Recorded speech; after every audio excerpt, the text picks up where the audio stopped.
It's funny now, and my life is crazy because my brother and sister, they're both doctors. My whole family, they're all doctors. But it's funny to look back at this now, and the reason why this doctor said this was not because I wasn't smart, or at least to help pad my ego, but he was saying it's like you're a people person and you can communicate and do all these things, and I just don't feel like this is the right lane for you, but you do with what you want. So I was like, okay, took his advice, and I was aimlessly bopping around, and I found this crazy internship for this thing called an agency, and this is when the creative agency boom happened. So I was blessed to go in circa 2012, maybe? Okay. 2011, 2012. So I waltzed in.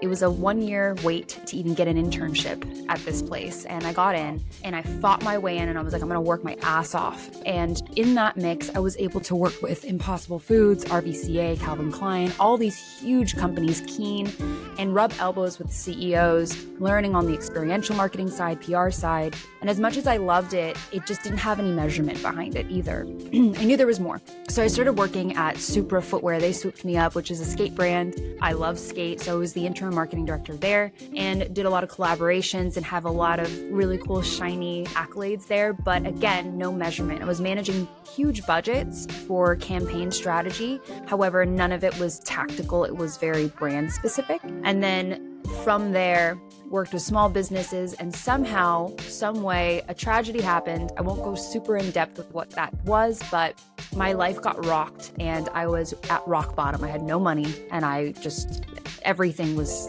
in flames, which is why I have a podcast called Fail with Fire. I talk about failures because they are the catalyst to incredible things. And that was my catalyst. I saw this LinkedIn posting for paid search, and I was like, oh, they're paying me to be searching for stuff. And then when they interviewed me, I don't even know how I got the interview. They're like, you seem overqualified, but you also have no paid social or paid search background. We're going to put you in paid social. And again, I'm like, okay, I'm being paid to be social. But I dove in and I fell in love with data. I have the creativity side, I have the scrappy side, but the data side was just so overwhelming and in the best way. So in a very short amount of time, I got obsessive, as we all do in this space, and I became the director of paid social and organic social at an agency called National Positions in Westlake, California. I fucking lost it. I just wanted to learn more. And in that timeline was when iOS 14.5 hit. And we lost 40% of our book. Yeah, it was crazy. Cataclysmic. Cataclysmic. I call it the adpocalypse. And, it's just a series of events. I believe God just kind of rolled me into it in the right timing. But I lost 40% of my book. I lost 2 different teams. Nobody wanted to just have the grit to just figure it out. And in the process, I was testing out loud. And a guy named Chad Wilton found me on AdLeaks and was like, would you speak about this at AdWorld? And I was just A/B testing, and I was a nobody. And I'm like, and I still am. I'm like, whatever. Sure, I'll test out loud. And it ended up ranking really high with Seth Godin, Molly Pittman, who I'm lucky to call my friend now on speed dial. What?